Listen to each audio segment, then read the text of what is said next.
Hey everybody, how you doing? Middle of the day here. People say whenever I say that, people have known me to say this now. When I do, it means that we're here with someone very special, a special guest. And I have to say, man, it's not a lot of times that I get a little nervous around somebody. It's not a lot of times when I think that these things feel a little weird because I admire this person or I've seen this person a lot. I just got through talking to our guest today that we're going to be showing you in a little bit. I was talking about how he pops up every time I go to my channel. I can't stop looking at this guy because he's there looking at me. Please welcome, you know him. If you watch us, you definitely know this guy, Mr. James Rolfe, or you might know him as the angry video game nerd. How you doing, man? Hey, good. Thank you. Appreciate it. Yeah, I was saying that every video that you make is recommended to me. So whenever I go to my channel, I see you more than I see my own videos, man. But I really am honored to have you here, man. I've watched you for years and years and years and have really admired everything you've done. You're one of the people that I've always said, when I look at a video on YouTube, I say, man, look at this guy's production right here. Look at the effort that he puts into this. Look at the presentation and the knowledge he puts into it. And you've been one of those people for a long time that I've always said you are not only someone I recommend people to, but I've also been inspired by what you do. Thank you for being here. Oh, wow. Yeah, that's so awesome. Yeah, thank you again. I want you to talk about something that you recently released, and this is something that you're promoting right now. We're going to promote the Angry Video Game Nerd 1 and 2 Deluxe edition of your video game. I'm going to show people a little bit of that if that's okay. Can I do that? Sure, yeah. Yeah, people, this is an actual Angry Video Game Nerd video game that you can find right now on PlayStation and Xbox. AVGN Deluxe now available on Xbox and PlayStation. Blast and curse your way to the all-new mysterious final. Now it's not the game that's bad, it's just you! So, is that you doing the narration right there? No, it isn't. Yeah. No, it's great, though. I wish I could tell you who it is. I'm not sure. You want to tell us more about the game? Something I might not be mentioning? See, so it was a lot of people worked on it over the years. It's been redone many times. Like things will be changed, things will be added. It was originally done by Screw Attack with Sam Beddoes from Freak Zone Games. He's the guy who did all the design and everything. And then Screenwave has been doing it recently, so they put out like the new edition of it. And we're planning to do a third one eventually. So that's the one I'm really looking forward to because that'll be like a fresh new thing. What is it about the third one that you said it's a fresh new thing, but what is it about the third one that you're really looking forward to besides that? Just kind of like just starting over with like first person view or something like that. Kind of, that one looks a lot like an NES game. Now maybe we might make it look like a Super Nintendo game or who knows. Yeah. So I don't know how much you had to do with the process of putting it on other platforms, but what is the process of putting this on a major console like Xbox and PlayStation? Oh, I wish I could tell you. That's why they do it, not me. Yeah. Oh, I hear you, man. Yeah. That must be nice to have something that's based on your creation, your personality, and based on you, and you just sit back and let people do all the hard work making you famous. Yeah, basically. When the first fan game was ever made, I was honored with that just alone. I was like, well, that's kind of cool because it came full circle. The nerd reviews bad games, then someone made like an intentionally sort of bad but very fun game on the nerd, and that was like a fan game. And then there was like maybe 10 other or more. There was a bunch of fan games, and then I was like, wow, this is pretty amazing that people are putting the effort to do this. And then Freak Zone came along and they wanted to do this game and then the second one, and then that was like, well, now we're doing like an official thing and with like a whole production to it and everything. So I never expected it would go this far at all. Nah, man, that must be a real honor. Congratulations on that. Oh, thank you. But I got to ask you though, so between all of, we're going to talk about movies with you in a little bit, especially in the area of horror, but between all the video games that you've collected, in all the movies that you've collected, is there any more room in that damn house of yours at all, man? Anywhere? No, not really. Now it's film kids stuff, so I need to make room all the time. So I guess that's true, man. I have so many friends that have kids now, and I have a friend whose kids have taken over so much that the toys are at the bar now. They're next to the alcohol. So I can only imagine how it is for you to be a collector and also have kids that are collecting things of their own right now. You have 2 little girls, right? yeah, that's right. One's 7 and one's 3 at the moment. What's it like being a creator such as yourself, and sometimes doing occasionally some, I guess, the most adult that you get with this is probably the language that's in what you do. But you have 2 young girls, and you have a wife. So what's it like balancing what you do right now with the kids and the family life?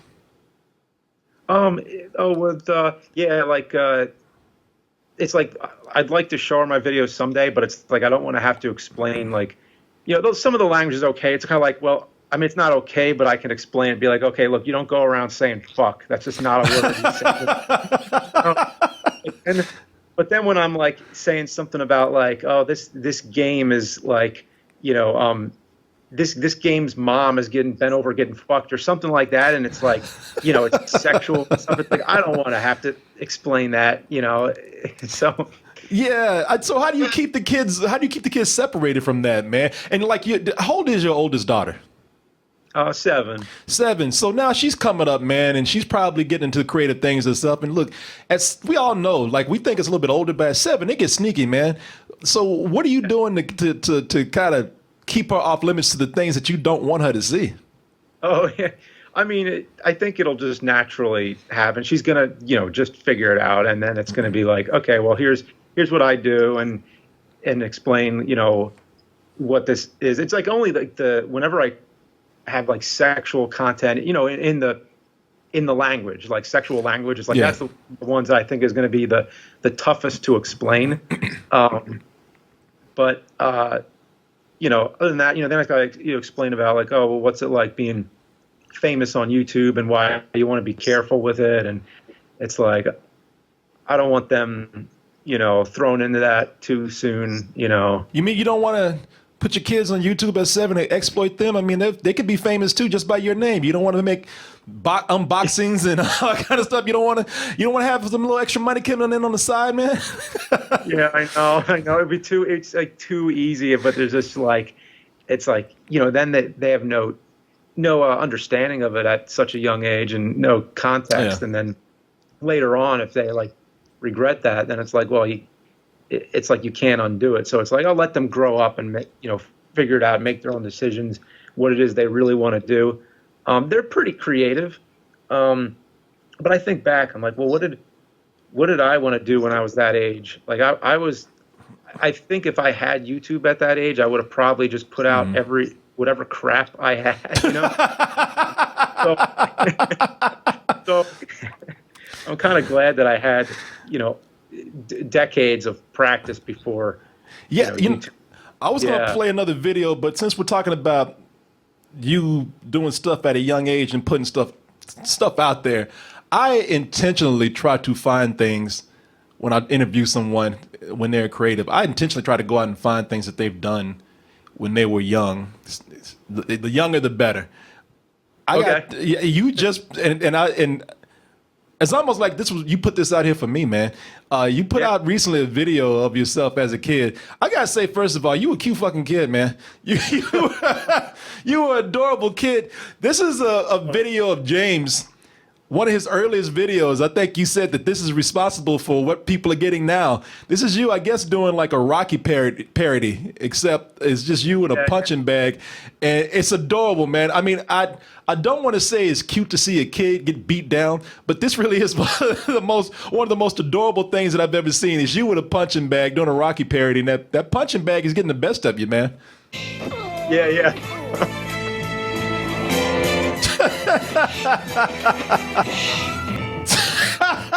Child abuse by a bag. That's awesome, man. You were adorable, man, as a kid. But did you do the editing on that too? Yeah, well, the editing on that particular video was done much later. In fact, well, 30 years later. But the original video was like 15 minutes. You know, so, so so I gave you all the highlights there. But I like when the bag gets up. Because I remember just like stopping the camera and then trying to like prop it up on things. That is what I was laughing at when the bag is getting up. Like, come on, man, come on. You know? Yeah. I couldn't tell if that was just an accident or if the bag was supposed to actually be alive. You know, I love it. I love it though. That's why I have to ask you, man. You know, coming up as a kid, what really did push your creativity? I mean, we see you started at an early age. Were you an actual nerd coming up before you were an angry video game nerd? What actually pushed your creativity? I remember it being nightmares. I think just having nightmares about like monsters and stuff, and then I would become fascinated in monsters in the movies, and that kind of took the fear away, you know. And then I was. Yeah. It was the movie King Kong. It was the original from '33. I tried to do a remake of that using action figures.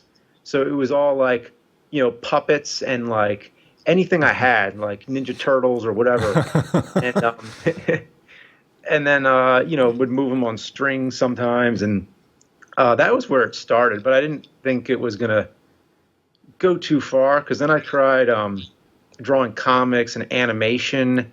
And I was trying to figure out what was the one that felt the easiest, I guess. Like, I don't know, because animation was hard in its own way because then you don't have to get actors together. You know, you could do it all yourself, but it's so much more time consuming than live action. So they're both difficult in their own ways. And then I just eventually settled on live action, and then it, you know, went from there. Yeah. Yeah, I can tell you firsthand. Yeah, animation, not easy. You know, that's what we did a whole 8 years of doing animated reviews, and yeah, it took like 5 minutes, took a week to make. So yeah, live. I wish I had done live action in the beginning, man. I envy you for making that decision earlier, but not being stupid like me. Pick your poison. Basically, it's like which one is going to be, you know. Exactly, man. It was a great attention grabber, but wow, the work on that, man. And, you know, you started in 2006, and I think, you know, we were with another company at that time. I think we were starting around the same time, but man, if I could go back and do it different, I would have definitely made the decision you had. Are we about the same age? I'm 40. I am not. I am 49, so I'm a decade ahead. Oh, okay.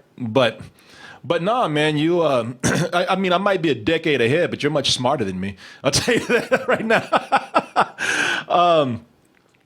So you were talking about how you wouldn't want to put your kids out there on YouTube right now. Because, I mean, you know, you've gotten massive fame on YouTube. You've gotten massive success on YouTube. And again, congratulations on that. You hear, because you hear celebrities always talking about, man, you know, I don't know if it's so hard right now. I don't know if I would have done it the same way again. I don't have any private life. It's not easy as it used to be. So, you know, being someone who's a celebrity on YouTube. Now I know you've done acting and all that kind of stuff. So I'm not trying to just, you know, place you as a solely YouTube celebrity. But but you know, being someone who is an online celebrity, do you feel like not only for yourself, but just overall, it's gotten to that point where internet fame can be comparable to the traditional fame that we've seen out there?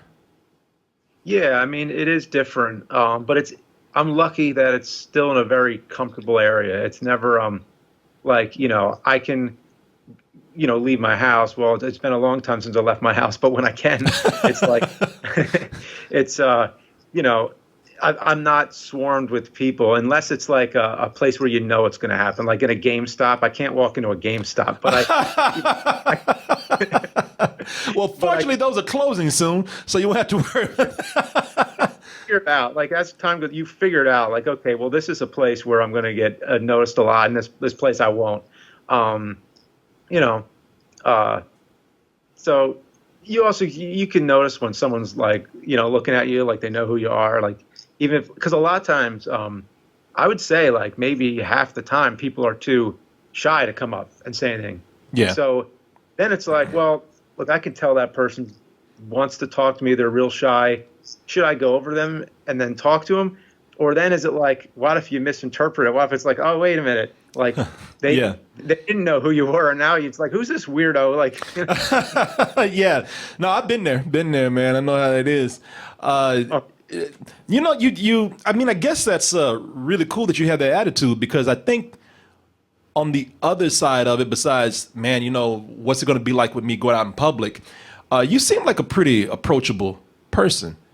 And you seem like, you know, for you having that kind of, you know, being recognized like you are, do you feel like that is something that has made it easier for you to do? Do you like approaching people? Do you like talking to people out in public? You know what? I do, actually.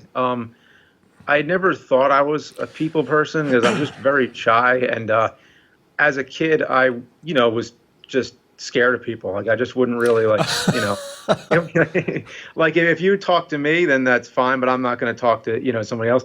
But then as I started getting into filmmaking, that totally changed it. That was sort of like a big social outlet for me, because then, you know, you're directing, you got actors, the whole point of making a film was to bring people together. So maybe in some way it was kind of like a subconscious attempt to be more social.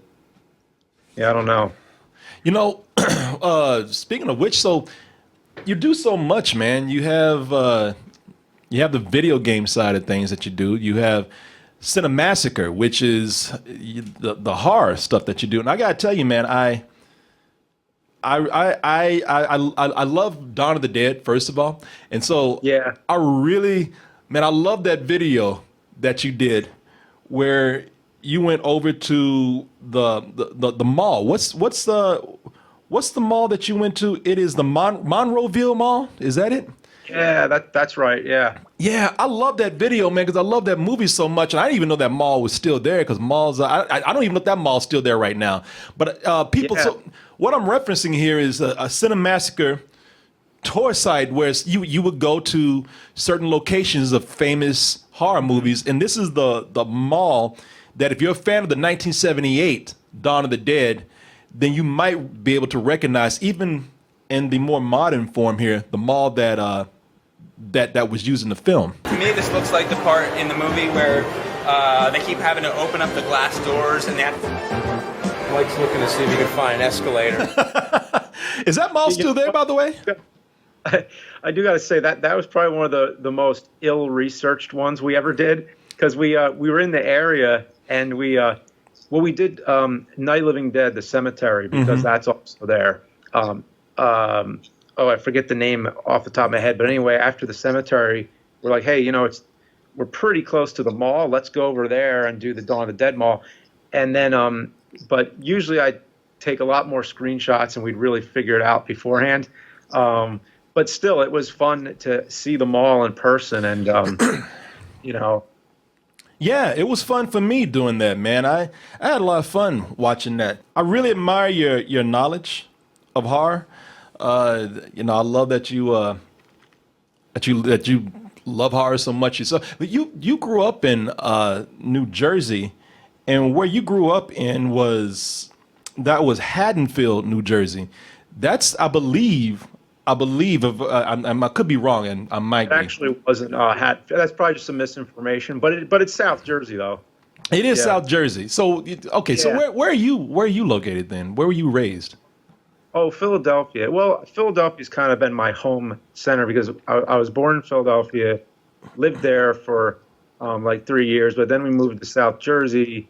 Then I moved back to Philly for college, and you know, I've been all around the Philly and South Jersey area. So if you were to just make like a radius, that's kind of, I always just say Philadelphia. That's the, you know.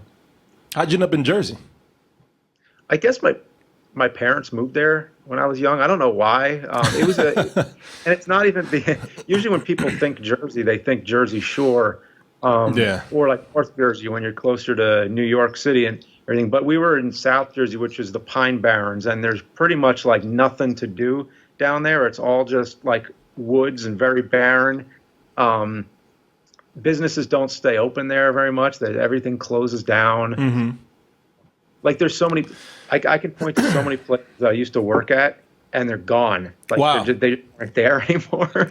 Like I used to work at a movie theater, yeah, and this movie theater's gone, and like, yeah. So it's a ghost town. It definitely is. Wow, no wonder you were getting beat up by punching bags. You had nothing else to do as a kid. We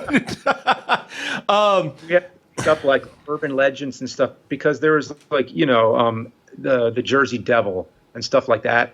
But I would make up my own things. I would make up like just different ghost stories and stuff like that.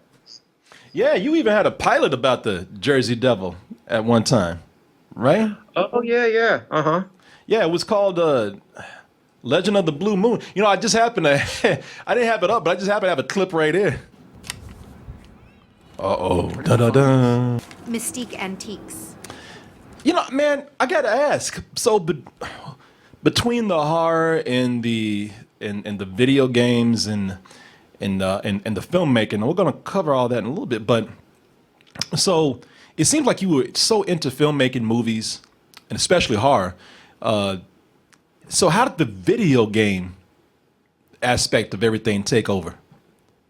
Oh, I mean, it goes back to its roots, I guess, when I first played them. But I associate most of my memories playing video games as like just getting pissed off all the time. Even though, and it's such an interesting, relationship with games because, like, you would enjoy the game and you want to keep playing it, but you get mad at it, and it's like, I need to beat this game. I'm so pissed off.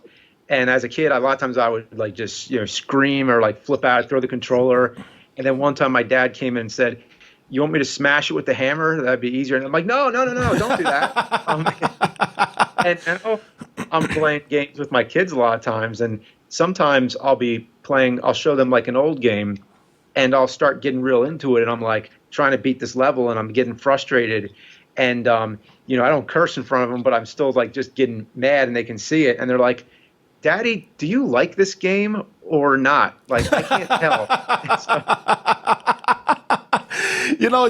I gotta tell you, man. I love this character that you've done. I think a lot of the reasons why, I'm gonna be honest with you, man. I think a lot of the reasons why this is taking off for you in the video game area, at least on YouTube, I'm gonna say it's that mouth, man. That mouth is a trademark. That mouth. When you were coming up with this character, how did you come up with it? Did you rehearse the mouth? Did you? Well, I first started doing it in films. I didn't really know I was doing it at first. I think it started where I was like drawing this comic series about like knights sword fighting, but they'd always have this expression. And while I'm drawing it, I would kind of make the expression of the character while I was doing it. So I'd be like, and I do like these open mouth ones where I'd be like, and like a lot of times like friends would see me do it sometimes when I'd be like acting with them, and they'd be like, "Oh, that was really funny when you did that." And I never really noticed it until I saw like the playback one time. It was like in the the video we were filming. This was a long time ago. And then I was like, "Oh yeah, that's kind of funny. Maybe I should do that again." And then by the time I got to the character, those sort of became like his go-to facial expressions. Yeah, I love it, man. I mean, you are a cartoon character. I love that. I mean, and I love how it's become such a trademark of yours that you see it even like in the video game, man. They got the little 8-bit mouth right there. So, yeah, no, that's awesome, man. Yeah. Oh, I think I might even have like some. Oh, yeah. Actually, hold on. Don't tell me you have an actual plushie or a toy or something that. Yeah.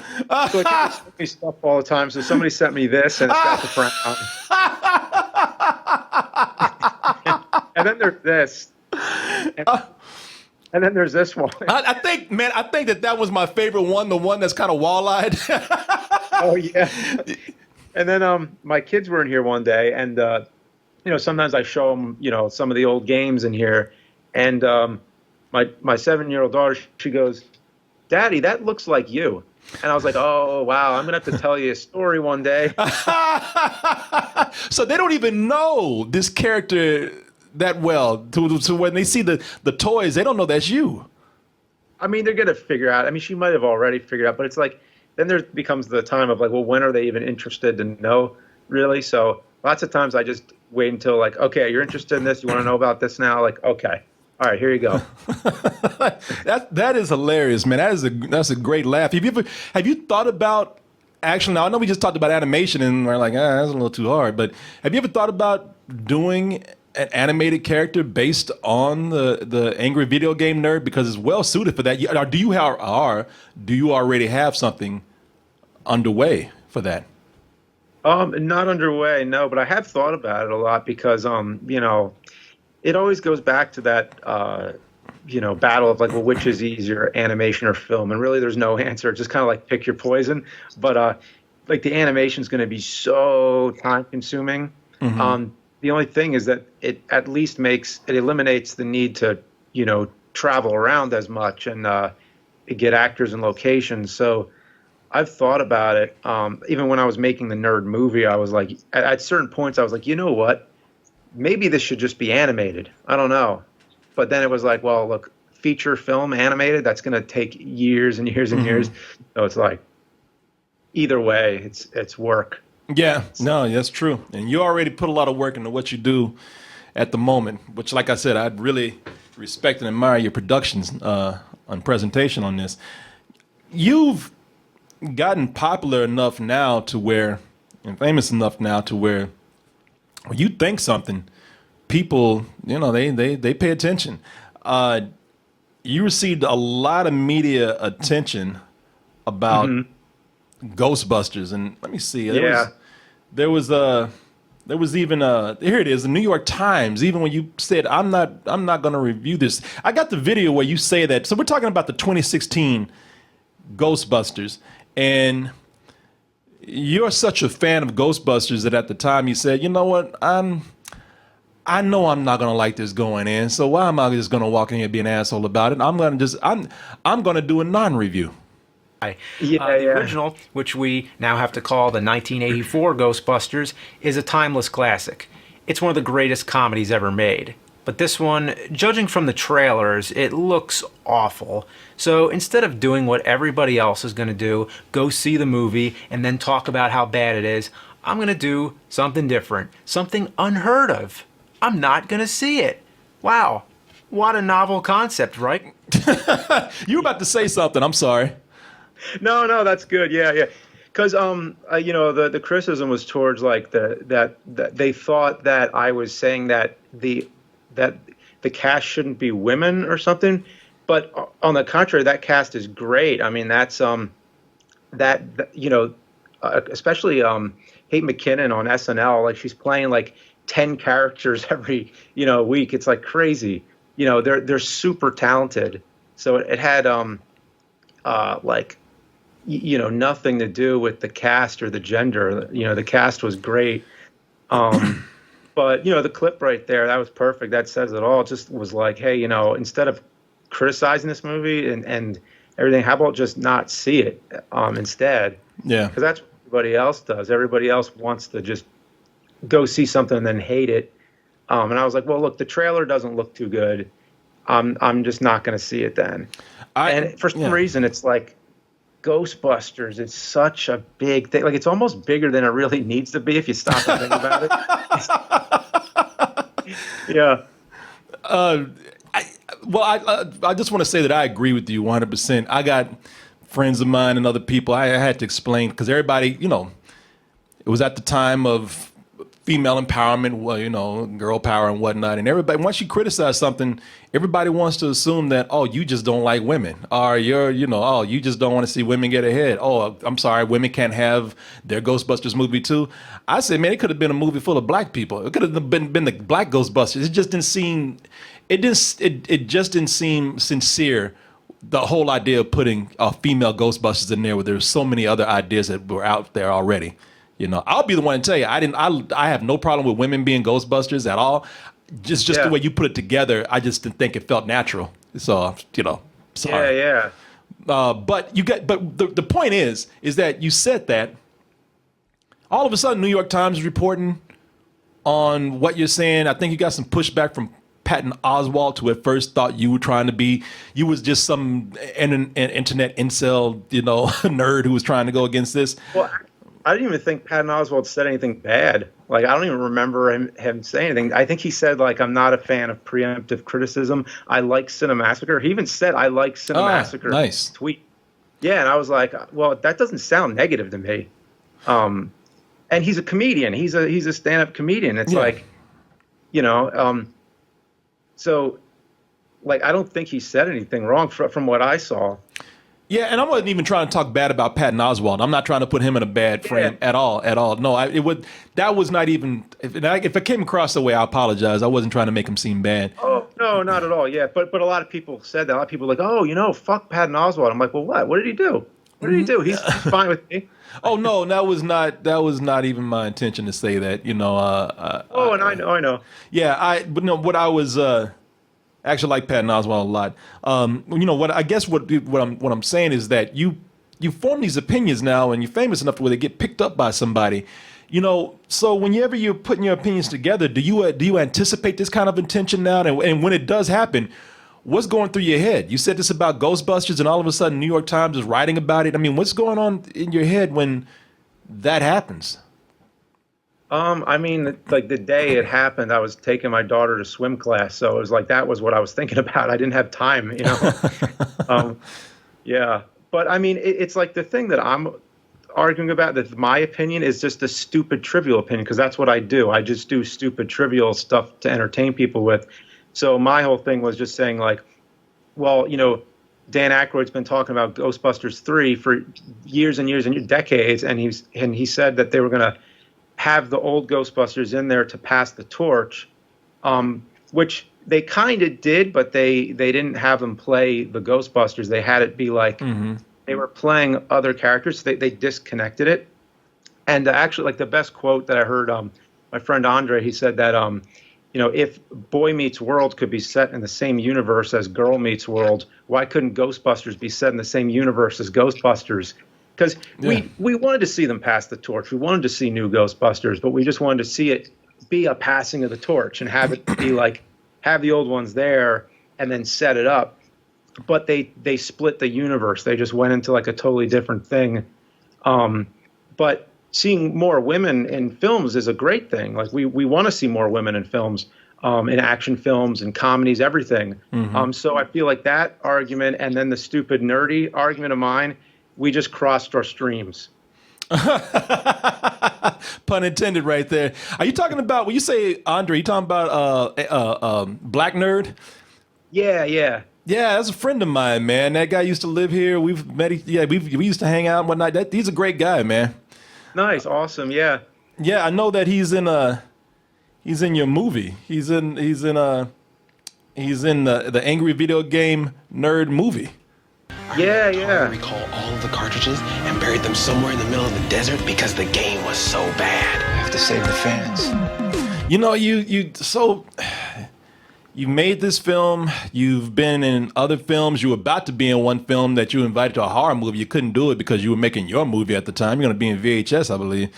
VHS, either one or two. I'm sorry if I can't remember. Oh, I'm not sure. Yeah, I'm trying to think of what it is that a movie that I'm going to be in. I'm not sure, but that does sound kind of familiar, though, that there is something we were talking about, something that was in talks that didn't happen. Yeah, because right now, everything's been paused with everything for the time being.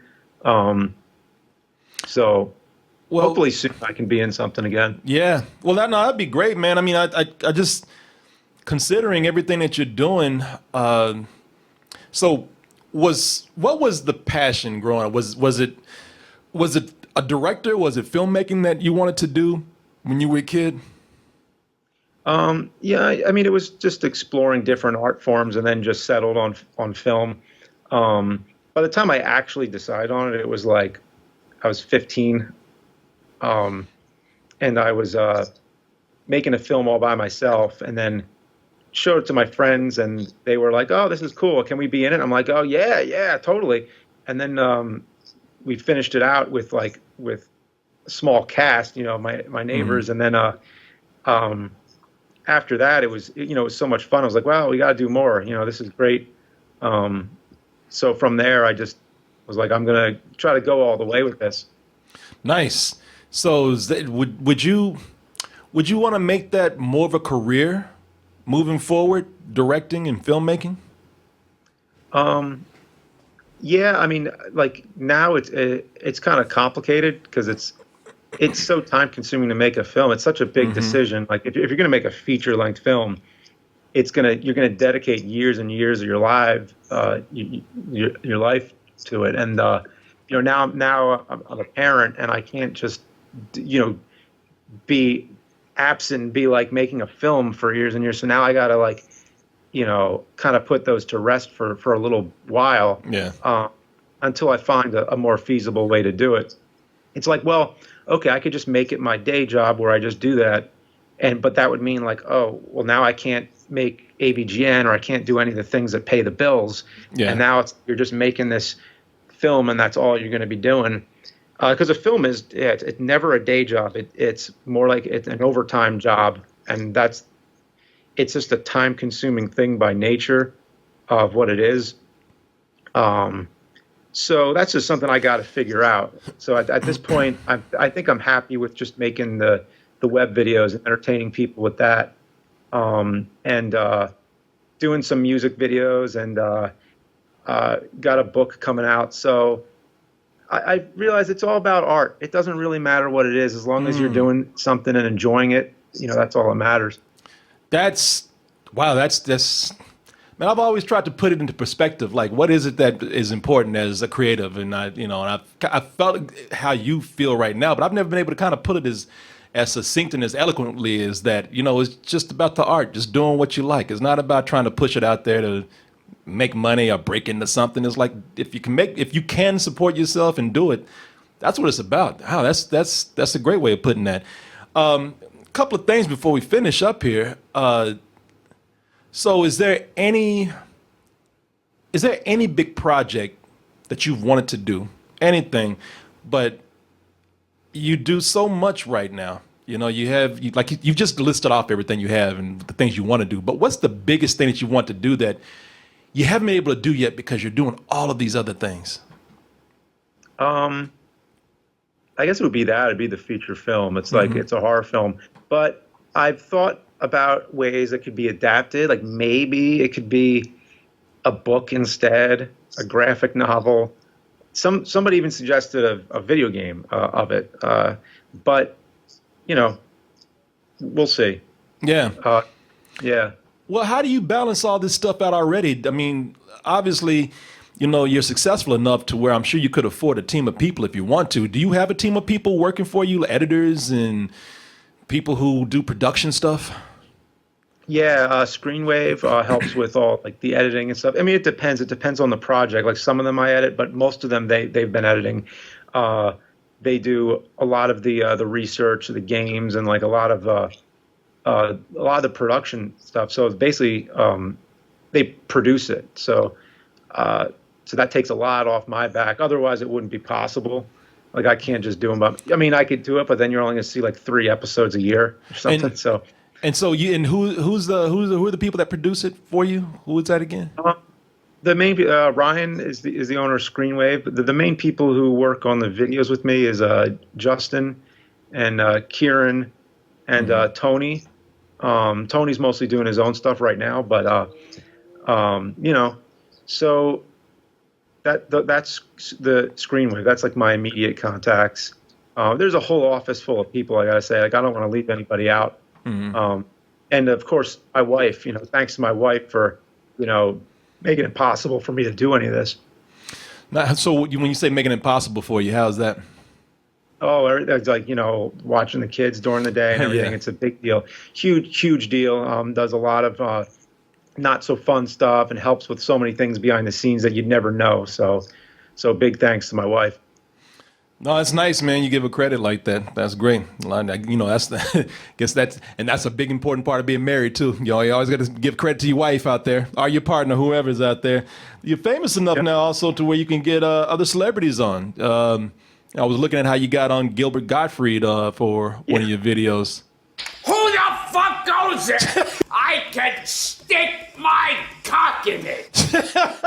So. And you also have you had Macaulay Culkin on once. So how do you go about getting these people on? What's this? A lovely.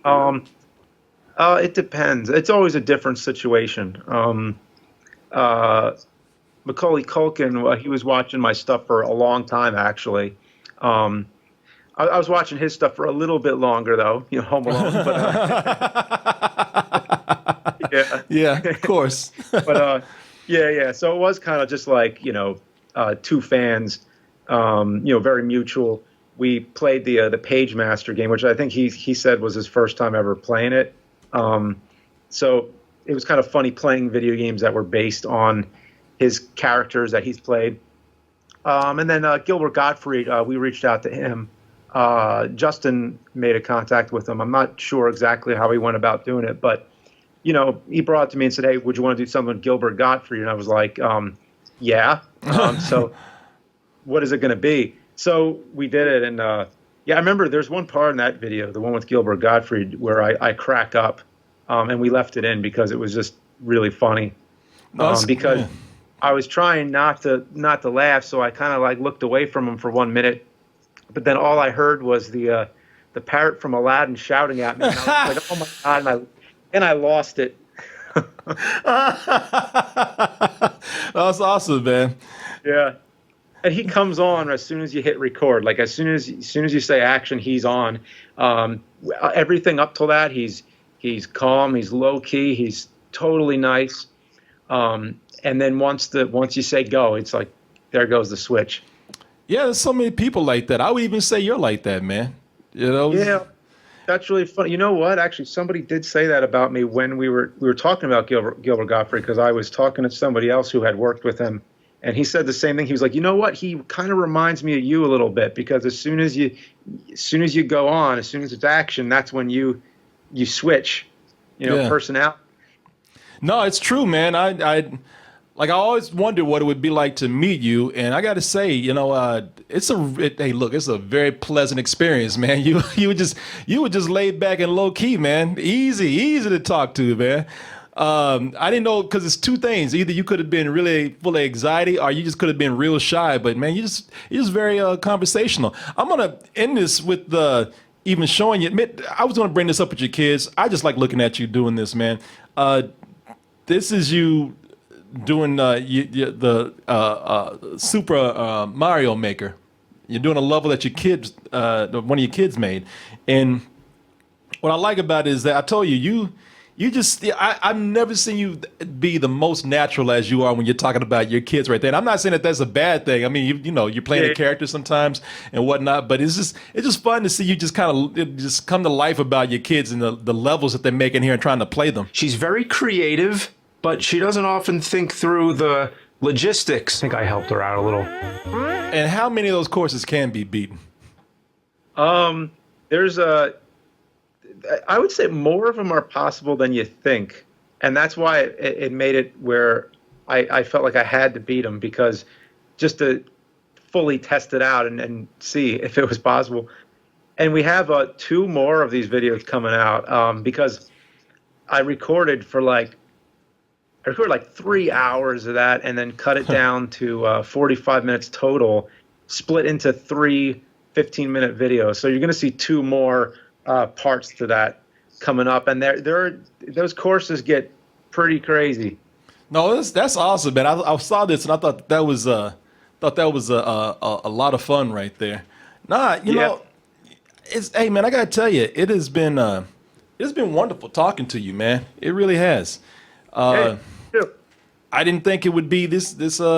I knew it would be fun. I knew it would be fine. I didn't think anything bad about it at all. But I just had to say I didn't think it would be this much fun. Don't take that bad at all. Have you ever interviewed somebody that just was like exactly like the character? And was like, You know what? I have not had somebody exactly like the character, but I've had people who were just not interested at all. Oh, okay. Yeah, that's not often, but I've had some bad experiences where I went to a rage about one of the experiences I had that went longer than the interview.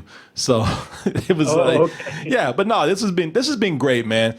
I just want to say I can tell you're a really genuine and just nice guy, man. And I think that you deserve all the success you get, and congratulations on that. Oh, thank you. I appreciate it. Yeah, it makes it a lot easier now to even see your face. I was getting tired of seeing your face. I was like, man, I can't even see my own video because this man over here. But now, like, oh, he's a pleasant guy. I don't mind looking at that face now. So thank you, man. Oh, thank you. All right, I'll let you go. I appreciate it. Bye-bye. All right, cool. Bye. See ya. And, well, I guess I'll shut him. He's still there. I guess I'll press it again. I wasn't sure if it was the real sign-off or not. So. Yeah, there you go. See you later, man. Thanks. Yep. And, oh, there he goes. He's gone. So, folks, I want to thank all of you, of course, for watching. That was a really, I say fun a lot. I say, oh, that was awesome, but that was just really pleasant. That guy's very cool, man. I love that conversation. They're all great to do, but I got so many laughs and just enjoyed being around that guy. I knew he'd be nice. I know he'd be that damn nice. But anyway, that was very much a pleasure to do. So always a pleasure to be with you guys too. So thank you very much, and go watch his video game, or go watch his video game. Go get his video game. The Angry Video Game Nerd 1 and 2 Deluxe is out now for PlayStation and Xbox. To the all-new mysterious final chapter. Auto fire, so you don't have to break your controller hammering away on those buttons. That is out right now. Get it today. I think it's like $15 or something, so it's not even that expensive, but ours is a lot of fun. So get that now. Go to the Angry Video Game Nerd channel. It's out there everywhere. You can't miss it. Believe me, I can't. Like I say, I see it all the time. I'm trying to watch my own stuff. And go to our interview channel. You're probably here right now. If not, and you've seen it somewhere else. DT Conversations. All right, it's DT Interviews. I really got to get that settled. But either way, join us over there. Also, catch us on doubletoasted.com, where we do everything over there, from pop culture discussions, movie reviews, and everything else. So, guys, thank you so much. We'll see you on the next one. If you want to get in contact with me, you can. You know, I told you, don't hesitate. Don't hesitate at all. Whether I'm awake, sleeping, I'm dreaming of you. If you can't reach me then, you can catch me later. kcoolmans@gmail.com. That's KCOOLMANZ@gmail.com. You email us with any kind of questions, comments, compliments, insults, input, and our advice. Hit us up on those social medias, Instagram, Twitter, and Facebook. Just copy down that information right there. Memorize it, love it, use it. And if I'm too busy out there taking all your emails and phone calls, well, maybe one day I'll see you here in Austin, Texas, but do it when it's safe. You know, Big Roni, we're about to get her. Everybody's getting vaccinated. So when we all are, let's hang. Let me know when you come in Austin. kcoolmans@gmail.com. Let me know if you're moving here or just simply passing through, because I'd once again safely would love to hang out with you. All right, everybody, that is it. Pixie's been here the whole time. Pixie, this dog is so loyal right now. She loves doing these shows. Pixie, you want to say bye to the people? Say bye to the people out there. All right. All right, everybody, that is it. I'm getting out of here. Pixie's getting out of here. And we'll see you on the next one. Good night, good morning, good afternoon, good evening, whenever you are listening to or watching this. Goodbye, and stay toasty. Yeah,